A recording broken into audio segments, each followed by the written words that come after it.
Hey, salut tout le monde, c'est Zogma, j'espère que vous allez bien. Aujourd'hui on se retrouve pour une partie solo de Ecosfera, un jeu édité par Julibert Games, un jeu de Albert Pinigna et Julia Johansson. C'est distribué par Matago, que je remercie, puisque c'est un service presse. C'est un jeu qui est distribué par Matago, mais il n'était pas au niveau de leur liste de services presse disponibles. Mais j'ai envoyé un message parce que c'est un jeu qui m'intéressait pas mal. Et ils me recontactaient assez rapidement pour me dire qu'ils allaient voir avec l'éditeur original. Et un mois après, ils m'ont dit que c'était OK et j'ai pu le recevoir. Donc merci d'avoir fait l'effort de contacter la maison d'édition pour que je l'ai.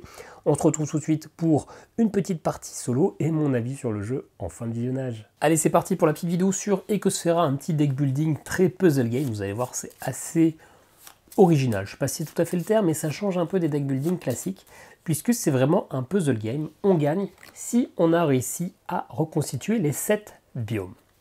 On perd si à un moment, eh bien, on a 7 catastrophes qui sont arrivées sur notre planète. On va commencer avec une main, un deck de départ toujours habituel, qui est composé de 2 catastrophes. D'ailleurs, ça, ce sont des catastrophes.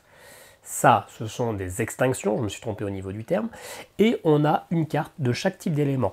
On a le soleil, le vent ou l'air, la terre, l'eau et le temps. On mélange notre petit deck et on commence avec 4 cartes. Alors, contrairement à la plupart des jeux, les cartes, on les a dans notre main, mais notre main, elle est positionnée ici sur la table. Une carte qui n'est pas activée et une carte qui est activée est avancée. Et du coup, le but, ça va être d'acheter des cartes flore. Vous voyez que pour acheter le Quercus, il faut une eau, un temps et une terre, ce que je ne peux pas faire. Le Boletus edilis, il faut de la terre, de l'eau et du soleil, ce que je ne peux pas faire. Le Sipo Congan, de soleil et de l'eau, ce que je ne peux pas faire. Et le Carnenia Gigantae, de soleil et de temps, ce que je ne peux pas faire.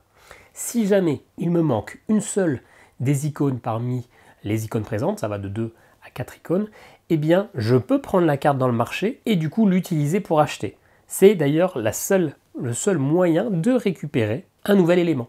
Si jamais j'ai 2 éléments du même type dans ma main, eh ben je peux acheter un animal qui a ce type-là dans ces catégories d'achat. C'est-à-dire que si j'ai le bolet et le Quercus, vous voyez qu'il y a 2 verts clairs ensemble, et ben je peux acheter l'aigle parce qu'il y a du vert clair dedans. Si à un moment j'ai 2 animaux en main qui partagent les mêmes couleurs de biomes, eh bien je peux récupérer les biomes. J'ai également 3 petits pouvoirs, utilisables une fois dans la partie, on va pouvoir les réactiver, mais je vous expliquerai à ce moment-là. En fait, c'est tout simplement quand j'aurai 2 animaux qui partagent au moins une caractéristique, je pourrai réactiver un de mes bonus. Ça me permet de récupérer une carte dans mon deck, c'est l'ajout. Le renouveau, c'est de renouveler cette ligne ou cette ligne. Et le transfert qui permet d'aller remettre une carte dans le marché ou de remettre une carte de ma main au-dessus de la pioche et du coup au prochain tour de piocher la carte là plus 4 nouvelles. Le jeu en solo est beaucoup plus dur qu'en coopération parce que on n'a pas de visibilité, on n'aura pas de visibilité suite à cette action de transfert, alors que normalement en multijoueur on peut donner cette carte à d'autres personnes et donc on va donner la carte à la personne que ça va arranger le plus tout simplement. Donc le solo chaud sa mère, ça sera ma 7e partie. Je joue en moyen, mais en fait que je joue en moyen ou en facile, ce qui change c'est le nombre de cartes dans chaque pioche ici, mais c'est pas ça qui me freine pour l'instant, c'est pas ça qui me bloque. J'ai 0 victoire, on verra si ça sera une victoire. Ma meilleure partie c'était 5 tuiles biomes sur les 7, donc on va voir. Et donc pourquoi on perd? Parce qu'on récupère toutes les tuiles extinction. On va récupérer les tuiles extinction si à un moment dans ma main j'ai 3 catastrophes. Dès que j'ai 3 catastrophes, bim, fin du tour, tuile extinction. Comment je vais récupérer des catastrophes? Soit parce que je ne peux rien faire, si j'achète aucune carte, bam, catastrophe. Si j'ai 3 cartes éléments de la même couleur, bam, catastrophe. Si à un moment, j'ai 4 cartes catastrophes, c'est 3 extinctions directes. Donc ça peut aller très vite, et ça va dépendre un peu du hasard. Bon, c'est parti pour la partie qui commence du coup pas terrible. Il y a du vent, il y en a besoin de nulle part ici, il y a de l'eau. Alors du coup, je vais jouer tout de suite mon bonus d'ajout. J'ai récupéré une carte, je sais que ça peut pas être un désastre. Parce qu'il y a une catastrophe, parce que j'ai déjà les 2. Je repioche un soleil. Alors, si on n'est pas trop bête, on va essayer de faire des cartes qui permettent d'acheter un animal qui est au-dessus. Là, il y a une paire de bleus clairs, comme on a vu dans l'exemple. En plus, petite subtilité, le champignon, il est vachement sympa, parce que vous voyez qu'il y a des icônes avec des champignons ici, c'est assez rare. Si jamais je prends le champignon et la plante qui fait mûrir les champignons avec, bam, j'ai même pas besoin d'acheter d'animaux. Donc les champignons, je crois qu'il n'y en a qu'un seul dans le deck. Bon, c'est pas sûr, j'ai jamais vérifié, mais j'ai très envie d'aller l'acheter, donc on va y aller. Il faut de l'eau, je l'active. Il faut du soleil, je l'active. Je n'ai pas la terre, et ben je l'achète. et je l'active, et du coup je peux acheter le bolet. Moi, je vais virer ces cartes-là, je les mets direct dans ma défausse, hein, je suis pas bête. En vrai, je sais ce que j'ai activé ou pas. Pourquoi c'est important de garder en mémoire ce qu'on active ou pas? Pas parce que si jamais j'ai rien activé du tour, je prends un désastre. Et aussi parce que, vous voyez que sur certaines cartes, il y a des pouvoirs. Ce sont les mêmes pouvoirs que je vous ai présentés, et du coup, je peux les activer. Mais je peux également les activer même si j'ai activé la carte ou pas, etc. Donc c'est pour avoir un peu plus de tracking. Bon, moi, j'ai jamais utilisé en décalant, machin. Je vais essayer de vous le faire un petit peu parce que c'est la règle du jeu. On va essayer de faire une vidéo propre, mais en vrai, je vais vite oublier. Ne m'en tenez pas rigueur. Donc dès que j'ai utilisé, je mets dans ma défausse temporaire, qui viendra ma vraie défausse. Donc la carte que j'ai achetée, je peux l'utiliser tout de suite. En l'occurrence, bah là, je ne peux plus rien faire d'autre. Ne pas oublier de remplir immédiatement le marché avec un superbe arbre africain. Allez, fin du tour, je défausse. Et je récupère 4 cartes, sauf qu'il me reste plus que 2 cartes même, parce que j'ai pioché. Donc, bah, comme dans tout bon deck building, on va remélanger la pioche et en prendre 2. Donc moi là, mes objectifs, clairement, c'est d'aller chercher ça qui pourrait aller avec mon champignon, et parce que j'ai déjà une carte verte, et ce qui pourrait aller chercher l'aigle. Si je récupère l'aigle, qui a le bleu clair avec ça, il y a aussi cette icône-là qui pourrait aller avec le pingouin. Donc si j'arrive à récupérer le pingouin, ça me va aussi. Qu'est-ce qu'on peut faire ici? On a de l'eau, on va acheter, bah justement, on a ce qu'il faut. On a de l'air, on a de l'eau, on a du temps. Alors on se rappelle, normalement, on les active pour prendre le Quercus, et c'est tout bon. Je peux... Alors vous voyez que celle-ci, il n'y a que 2 icônes. Malheureusement, j'en ai aucune des 2, donc fin du tour. J'ai acheté, donc pas de catastrophe. On reprend 4 tours, 4 cartes. On a à nouveau 2 catastrophes. On a du soleil et du vent. Ça peut marcher que pour Rubus, et ça tombe bien parce qu'il y a l'icône là, où je vous avais dit que ça pourrait matcher pour essayer d'aller chercher le pingouin. J'ai juste le vent, il me manque l'eau, donc je prends l'eau avec. Hop! Fin du tour pour moi. Je remplis bien sûr avant même de dire fin du tour, mais je n'aurais rien pu faire d'autre. Alors, vous allez voir que c'est un jeu, je remélange, où on va énormément remplir son deck. Et il va falloir ne pas trop le faire, il va falloir savoir quand l'épurer aussi. Parce qu'à un moment, on aura tellement de cartes qu'on n'arrivera jamais à faire les associations. Donc il faut y aller un peu doucement quand même. Hein. Ok. Avoir la rouge violette qui est là, c'est pas mal, sauf que je peux pas la prendre. Avec de l'eau et du temps, je peux rien prendre, je ne peux rien faire. Donc ce que je vais faire, c'est que je vais faire une action de renouveau. Je vais renouveler toute cette ligne-là. Les bonus sont quand même ultra intéressants au début de la partie. Il ne faut pas s'en priver en disant je les garde pour le moment où il faut y aller. Hein, parce que ça va vite de prendre des catastrophes. Et moins vous prenez de catastrophes, plus vous tenez et mieux c'est. Hein. Ok, donc de l'eau et du temps, ça pourrait aller avec les abysses qui ont en plus le petit champignon. Donc ça c'est parfait. J'ai l'eau, le temps, il me manque juste la terre. Hop, j'active ces 3 cartes pour acheter ça. Hop là. Et là, c'est magnifique. Petit champignon avec petit champignon. Je peux squeezer l'étape des animaux. Et du coup, je récupère ce qui est en commun, c'est-à-dire les 2 tuiles vertes. Hop. Ça m'en fait déjà 2 sur 7. On a la taïga et la temperata. Hop, on va les mettre comme ça. Donc j'ai activé, hein, donc je ne peux plus les utiliser. Fin de mon tour. On en repioche 4. Bon, bah finalement, j'en ai déjà 2 sur les 7. Je serai pas, je sais pas, on dit quoi, c'est Suzette, comment on dit, je serai pas Maryse, je serai pas, quand c'est la piquette, là, qu'on se prend 10-0 au baby-foot, là, je suis pas Suzette, ouais, je sais pas, peu importe. Alors, du coup, j'ai déjà les verts, donc attention de pas aller chercher des trucs comme ça me servirait totalement à rien, donc allez s'intéresser plutôt à ces 3-là. D'autant plus, comme j'ai prévu d'aller chercher ça, ici, il y a le pingouin qui pourrait être intéressant. Soleil et terre, ça marche pas avec ça, ça marche pas avec ça, ça marche pas avec ça. Je peux acheter ça, mais finalement, ça me ferait plutôt augmenter avec une carte un peu naze, même si j'ai la possibilité de rendre une carte, mais ça m'arrange pas trop, donc tant pis. Je ne fais rien, je prends un désastre. Une catastrophe. Catastrophe ou un désastre? Une catastrophe. Aïe, aïe, aïe, la catastrophe. Et on repioche de la nouvelle carte. Donc celle-ci, vous voyez, elle m'intéresse déjà plus des masses, parce que l'aigle, parce que finalement, moi, j'ai déjà ça. Mais... vous voyez qu'il y a des animaux qui ont plusieurs icônes, donc même avec du vert, je peux aller acheter un animal d'une autre couleur, d'une couleur bleue, donc ne pas trop la négliger quand même. Mais, alors ceci dit, si je vais acheter ça, je peux aller acheter l'aigle. Ça, je peux le faire, ouais, si je prends un soleil, je peux le faire. Pourquoi pas. Ce qui serait peut-être intéressant, comme ça on garde l'aigle, on prend l'aigle et c'est réglé. Est-ce qu'on peut faire mieux? Non, on ne peut pas faire mieux, donc oui. Il faut de la terre, du vent, il me manque juste un soleil, donc je le prends pour aller récupérer ça. Je vais utiliser le pouvoir là. D'abord je remplis. Pour aller transférer une carte de ma main, celle-ci. Elle retourne au-dessus de ma pioche. J'ai 2 cartes vertes, plantes, je peux acheter un animal avec du vert, et ben je vais prendre l'aigle, fin de mon tour. J'ai transféré, donc je prends la première carte de ma pioche, plus 4 autres, hein, donc j'aurai 5 cartes en main. Alors, et on a notre aigle qui est revenu. Est-ce qu'on pourra en faire quelque chose? J'en doute. On veut aller chercher... Ah, celle-là, elle est sympa, le Bryophyta, parce qu'elle a quand même plein de types différents.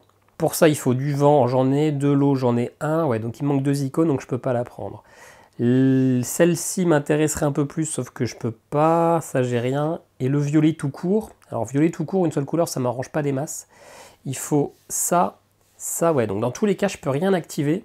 Dans tous les cas, je peux rien activer. Aïe. Donc, je vais utiliser ça, mon transfert, pour aller mettre une carte pour le prochain tour. On va aller mettre l'eau. Je sais pas si c'est la plus intéressante, mais il y en a partout. Je n'ai rien fait, je n'ai rien acheté, donc je prends une catastrophe. Ça commence à se remplir. Hein. Et du coup, j'ai le droit à 5 cartes ce tour-ci. Mon champignon, je suis pas sûr d'en avoir encore besoin, parce que les champignons, c'est vraiment que pour cette carte-là. Que pour, je crois que pour le vert et les 2 verts. Donc, m'intéresse moyen. J'ai 2 cartes un peu perdues. Et ça, par contre, j'ai une eau et un soleil, donc je peux aller prendre une des 2 cartes. Il manque une eau, donc je la prends. Et puis, bah forcément... Ça, c'est juste bleu, ça, c'est bleu et violet, avec en plus un pouvoir. Donc, j'ai aucune raison d'aller prendre celle-ci. Je vais prendre celle-ci. Ceci dit, j'avais dit que j'avais plus besoin, mais je peux quand même aller chercher des animaux. Hein. Je peux prendre un vert foncé ou un vert clair, et ben on va prendre ce poisson-là, qui a du vert foncé. Ce qui fait que, on va peut-être pouvoir après aller chercher autre chose d'intéressant. Bien, le transfert, je ne vais pas l'utiliser. Bien sûr, je ne peux pas retransférer une catastrophe. Hein. Quand j'ai une catastrophe dans la main, elle reste jusqu'à la fin de la partie. Ça, je ne peux pas... Je ne peux pas, hein, c'est la planète qui a subi des dégâts.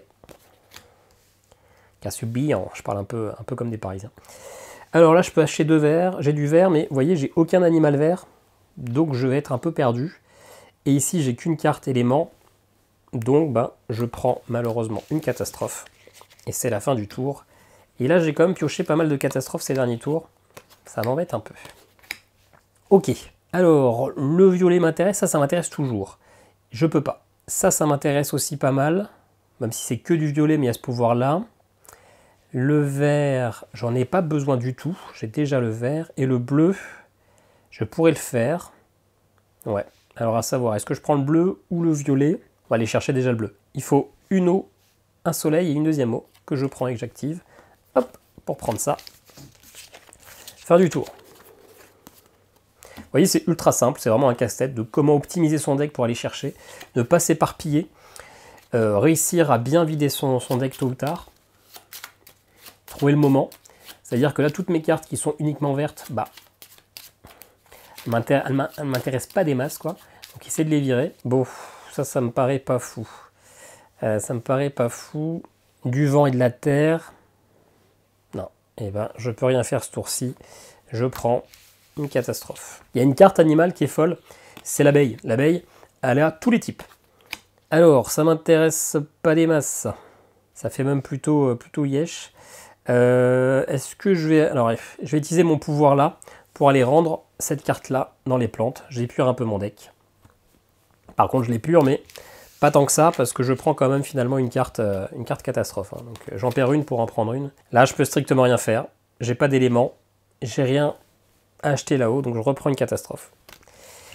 Et ça sent la peau des asticots. Allez, il faut remplir un peu son deck avec des trucs cool. Ça, je peux toujours pas. Du vent, ça, à la rigueur. De toute façon, j'ai pas trop le choix. Allez, je prends ça, il me manque juste du temps. Hop. Et je peux pas utiliser ce pouvoir-là parce que je ne peux pas renvoyer la catastrophe. Allez, une carte violette. Malheureusement, j'en ai qu'une seule, donc dès qu'elle va sortir, elle va un petit peu servir à rien. Le champignon. Champignon, je pense qu'il va falloir que je le vende assez rapidement. Alors, j'ai 2 os. Ouais, et je vais prendre ça, justement. 2 os un temps, il me manque juste le vent pour aller chercher ça. Là, c'est dommage, parce que j'ai 2 icônes en commun, donc je pourrais aller chercher un animal. Sauf qu'il n'y en a pas qui correspondent à ça. Vous voyez, j'ai le petit pouvoir renouveau. Je vais l'activer. On peut l'activer une fois par tour. Et je vais renouveler les animaux. Tant pis, j'avais les 2 poissons là qui m'intéressaient pas mal. Ouais, mais allez, c'est pas grave. Alors, je repioche 4. Ah bah. Je les colle. Alors par contre, est-ce que c'est toujours à peu près droit? Ouais, ça fait comme ça. Alors du coup, on se rappelle, j'ai le vert foncé et le vert clair. Donc finalement, je peux acheter ça, le phoque. Je peux acheter le Caprimulgus ruficolis et je peux prendre l'apis. Bah, je vais prendre l'apis. Attention, apis, pas l'apis. Ça n'a pas exactement la même odeur, hein. Il y en a un, c'est du miel, l'autre, bah, je vous laisserai tester. Il y a tout dessus, donc j'ai aucune raison de ne pas la prendre. C'est clairement la meilleure carte du jeu. Je pense qu'il y a un petit message écologique dessus. Derrière, hop là. Donc cool, j'ai l'abeille, ça va m'aider, hein. L'abeille, elle match avec tout. Alors, de la terre et du soleil, aller prendre le pinus, ça m'intéresse pas. Ceci dit, je vais quand même le faire. Ça me rajoute un temps et je prends ça. Pourquoi? Parce que j'en ai marre de rajouter des catastrophes, hein. J'ai déjà trop de catastrophes dans mon deck. Tant pis, je prends des cartes un peu moins utiles. Mais c'est peut-être mieux d'avoir quelques cartes moins utiles que avoir plein de tuiles extinction. Et j'aurai peut-être le temps d'aller la supprimer ou même d'aller acheter un animal qui est de la couleur de la carte mais qui a d'autres couleurs, hein. Par exemple avec du vert clair, avec celui-là je peux récupérer une carte qui a aussi les composantes orange et violette. Allez, 3. Bon, clairement là je peux rien faire. J'ai juste du violet. 2 possibilités. Je vais rien faire, donc je vais prendre une carte, c'est sûr. Si j'ai les 3 cartes dans ma main, je récupère ma première tuile extinction. J'ai la possibilité d'aller mettre ça dans mon deck pour finalement ne pas prendre une extinction. Mais allez, tant pis. Allez, je peux rien faire, je prends la carte d'extinction. Alors, avant j'active ce bonus-là, je vais remettre celle-ci dans mon deck. Je peux rien faire, je prends la 3e carte d'extinction. J'ai 3 cartes catastrophes dans ma main. Je prends la première tuile d'extinction. Et là, c'est le début de la fin. J'ai le droit de tirer 5 cartes. Et dedans, j'ai 2 catastrophes. J'ai ça qui fait un petit peu tout. Alors, peut-être moyen d'aller chercher une carte qui m'arrange. Au niveau des plantes, peut-être celle-ci. Mais ça colle pas. C'est la seule qui matche avec ça. Donc écoutez, je vais utiliser le pouvoir là. Pour renouveler cette fois-ci la flore. 4 cartes. Alors, les cartes qui pourraient matcher avec la Bryophyta, c'est la violette et celle-ci. Celle-ci, il faut 2 airs, donc je pourrais la prendre. Celle-ci, il faut beaucoup trop de cartes. Donc je vais faire celle-ci. Il me faut une 2e aire. Hop là. Ce qui fait que maintenant, en commun avec les deux, j'ai le rond. Et donc, je peux aller acheter le phoque qui est ici. Et pour le coup, hein, je ne peux plus rien faire d'autre, quoique. On va repiocher la dernière flore. Non, je ne peux plus rien faire d'autre. Fin du tour. Ok. Ça commence à patauger sévère, hein. Ok. Alors, ça, il me faut beaucoup trop de cartes. Donc, c'est pas possible. Acheter du vert, machin, non. Du coup, je vais activer ce pouvoir pour aller remettre cette carte au-dessus. Malheureusement, je n'ai rien acheté. Catastrophe. 5 cartes, hein. J'en ai remis une au-dessus. Ok. Ça là, on s'en fout. Totalement. Mais on va peut-être pouvoir aller chercher du rouge ou la dernière violette. La dernière violette, ça pourrait être pas mal.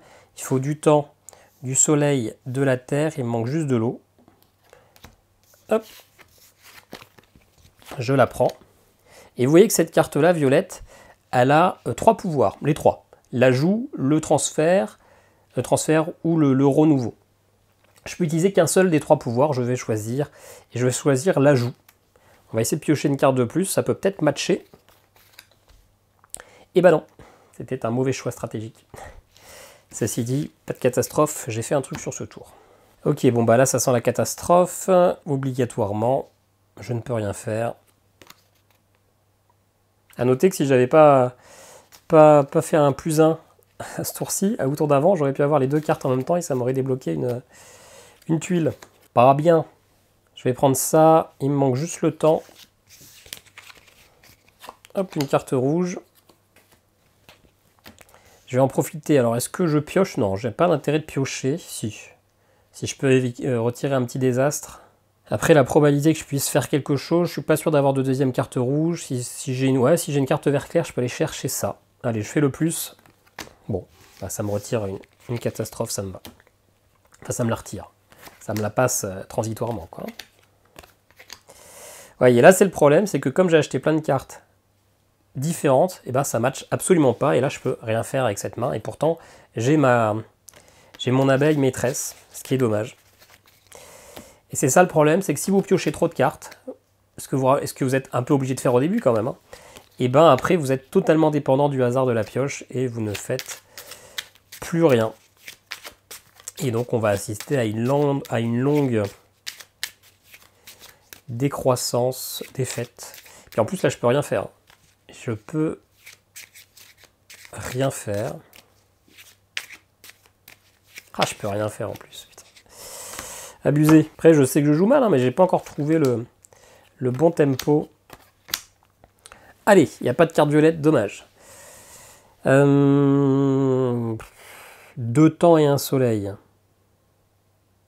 Tu vas aller acheter ça, il me faut un soleil, un temps, il me manque juste un soleil. Notre carte rouge qui va se mélanger avec toutes les autres.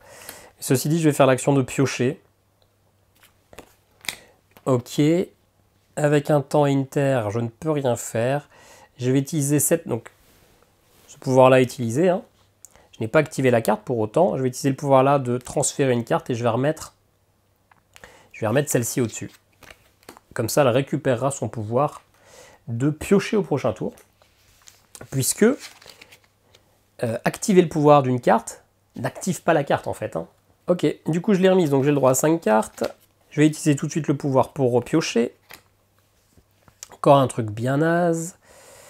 Donc ça je peux plus repiocher. Je pourrais éventuellement me supprimer une carte. Est-ce que je peux aller chercher ça? Il faut un soleil devant, non. En fait je peux rien acheter quoi. Je peux rien acheter, donc je vais prendre ce pouvoir là pour encore une fois aller remettre la carte là au-dessus. Et par contre, j'échapperai pas à ma catastrophe. Allez, 5 cartes. Déjà, on va utiliser les cartes piochées. Et encore piocher, on va essayer d'en faire le plus possible. On va activer les 2 rouges, là. Et on va aller chercher le zèbre. Bien. Un animal. Ça permet de renouveler totalement une rangée. Bah, écoutez, ce qu'on va... On va pas le faire, on va aller prendre ça. Il faut 2 eaux, un soleil. Il me manque un vent et je pioche ça. Ok. Je vais utiliser le pouvoir pour repiocher. On va espérer que ça soit un truc qui match. Nope. Alors, on va faire renouveler. Sait-on jamais, il y aura peut-être une carte qui n'a que deux conditions, dont une terre. De toute façon, hein, ça coûte rien de le faire. Non, ça ne sera pas le cas. Donc là, c'est dommage. J'ai plein de cartes, mais je peux pas en profiter. Ok, allez. Allez. Bon, bah j'ai 3 catastrophes. Donc mon tour se termine directement. Quand on a 3 fois le même truc, c'est terminé. J'en pioche donc une nouvelle, parce que je n'ai rien fait. Et quand j'ai 4 catastrophes en main, je joue 3 extinctions. Brah! On est content d'être venu. Allez. Encore mon abeille, mais je peux rien faire. Ceci dit, je vais jouer le plus. On va espérer que ça tombe sur une carte pas élément. Et une catastrophe. Zbra. On n'a rien fait, on n'a pas pu jouer. Donc, on repioche une carte catastrophe. On en a 3 en main. Donc, nouvelle extinction. Voilà. Bon, finalement, la partie, j'avais l'impression qu'elle allait durer, mais on est en train de la réduire drastiquement. Là, j'ai 2 bleus. Mais j'ai pas de carte bleue en face, donc je ne peux rien en faire. Par contre, on va essayer d'être un peu plus malin. On va renouveler les animaux en espérant qu'il y ait un animal avec du bleu. Du bleu de la toundra. Ah, il y en a un. Il y a la peau des mus. La peau des mus et non pas la peau des couilles. Allez hop, c'est y part, on la prend. On la met ici, mais fin de notre tour. Bon, un petit animal, allez, avec un petit peu de chance, on arrive à piocher des animaux qui coïncident. Pas comme là, pas comme là. Ça sent encore la catastrophe. Et en plus, j'ai quasiment pas d'icône pour aller revirer les cartes. Hein. Je sais pas ce que j'ai fait. J'ai devant, il n'y a rien qui demande devant. Bah, fin du tour.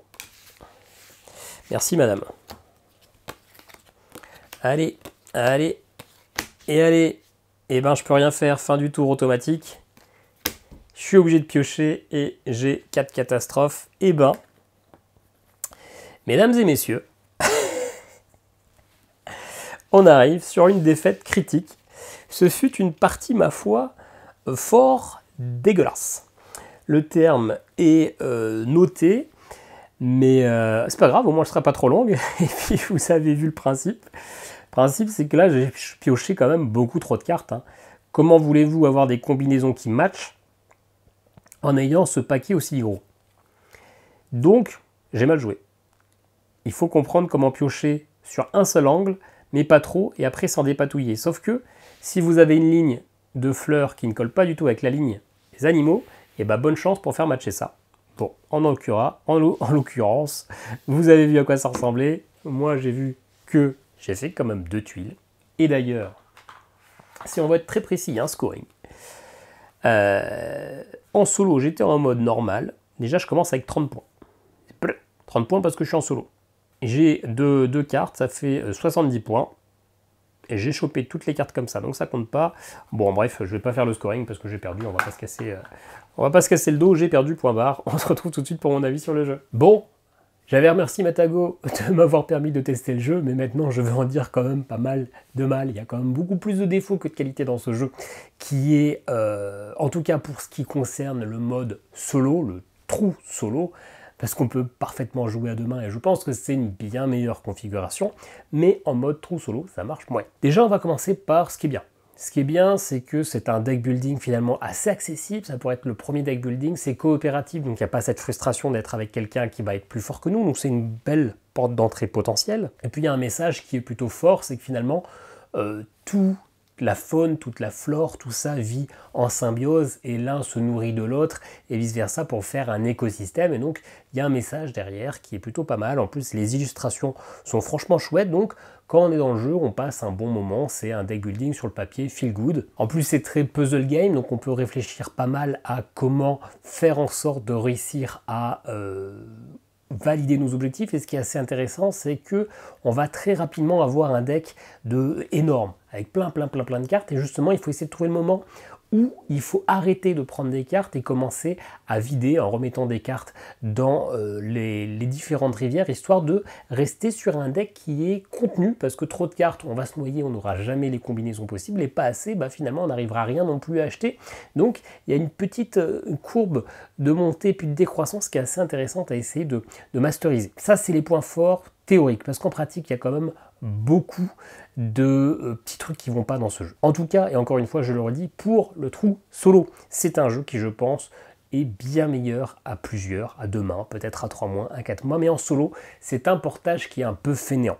Le jeu en solo est beaucoup plus dur et beaucoup plus dépendant du hasard. Pourquoi? Parce qu'en solo, finalement, on a un pouvoir qui a été modifié, le pouvoir de non pas donner la carte à quelqu'un d'autre, mais de la mettre au-dessus de notre deck. C'est bien, ça économise une carte, on en aura 5 au prochain tour, sauf qu'on n'a aucune visibilité sur ce qui va apparaître dans notre future main. Donc finalement, quelle carte garder, quelle carte, bah, c'est totalement du pif, on mise. Alors ok, on peut connaître un petit peu notre deck et savoir que ça, ce sera potentiellement plus sortable que ça, mais en vrai, là, il y a une grosse part de chance. Alors qu'en multijoueur, on a les mains qui sont tout le temps révélées des autres joueurs, donc on sait parfaitement quelle carte il faut aller donner à qui, pour que ça puisse aller, pour qu'ils puissent aller acheter telle carte. En plus, eh ben, on a notre main, notre unique main, on est tout seul. Et en face, si le marché, ça colle pas, parce que ça ne veut pas coller, et ben vous aurez des catastrophes. Et ça, dès le début du jeu, même sans avoir eu le temps de mettre en place une stratégie, vous pouvez déjà, dès les premiers tours, vous retrouver avec une, voire deux catastrophes. Et la plus grande des catastrophes, c'est quand le marché des animaux ne correspond pas du tout avec le marché des plantes. Certes, vous avez un joker, vous pouvez renouveler une fois, mais encore une fois, vous pouvez potentiellement tomber sur les cartes qui ne collent pas du tout et vous plombez directement le début de la partie. Et ça, à plusieurs joueurs, vous avez des mains différentes, vous avez des combinaisons différentes, vous pouvez discuter, vous pouvez dire, moi je me concentre plutôt sur tel type de carte, toi tu te concentres plutôt sur tel type de carte, et ça va.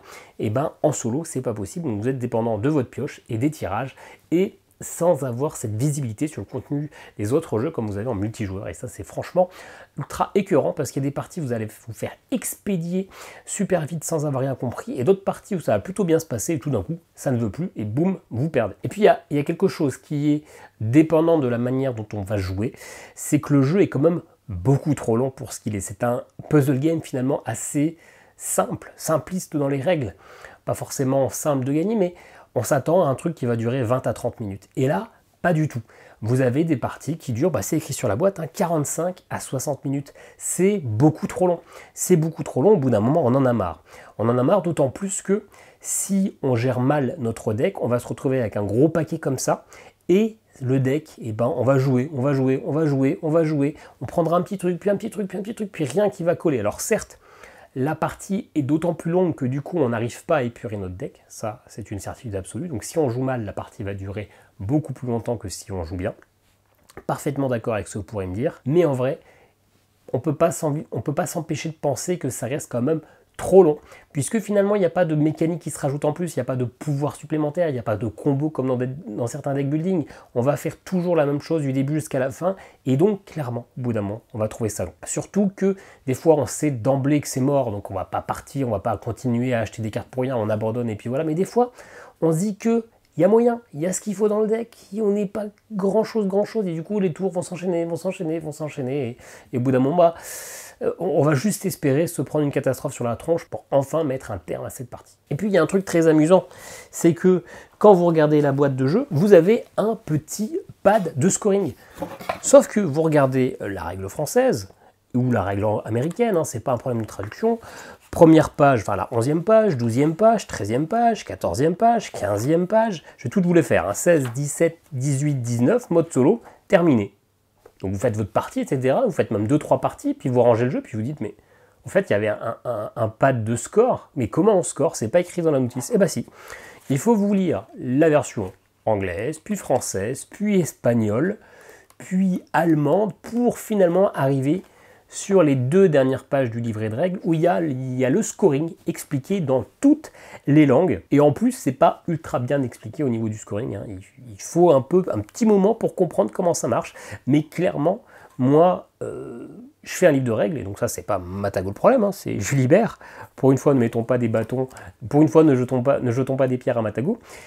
Je mettrai au moins une petite phrase à la fin du livret de règles. Attention, il y a un scoring. Allez à la dernière page. Et c'est même pas la dernière page, celle-ci, qu'on va forcément voir. C'est les 2 dernières pages à l'intérieur du bouquin. C'est incompréhensible. J'ai même cru qu'il y avait une erreur, qu'ils avaient oublié de pondre le scoring. Mais non, c'était bien écrit. Mais à la fin du livret de règles, bien loin du français. Voilà. De toute façon, pour compter les points, il faut gagner, donc c'est pas un problème puisque je gagne pas. Mais c'est quand même un choix un peu bizarre de mettre le scoring tout à la fin et de ne pas en parler une seule fois dans les règles. Bref, c'est un Zeugma de bronze. C'est un Zeugma de bronze parce que le jeu n'est pas mauvais. C'est juste qu'en solo, il est pas assez travaillé. C'est un jeu qui ne doit pas être joué en trou solo. C'est un jeu qui doit être joué à 2 mains pour répondre à toutes les difficultés liées au jeu, tout simplement. Et à 2 mains, ça reste un jeu qui est jouable. C'est pas un jeu qui est facile ou quoi que ce soit, pas du tout. Ça reste un jeu qui, du coup, a une bonne jouabilité. Mais en vrai solo, c'est un Zeugma de bronze, pas plus que ça. Voilà pour mon avis sur Ecosfera.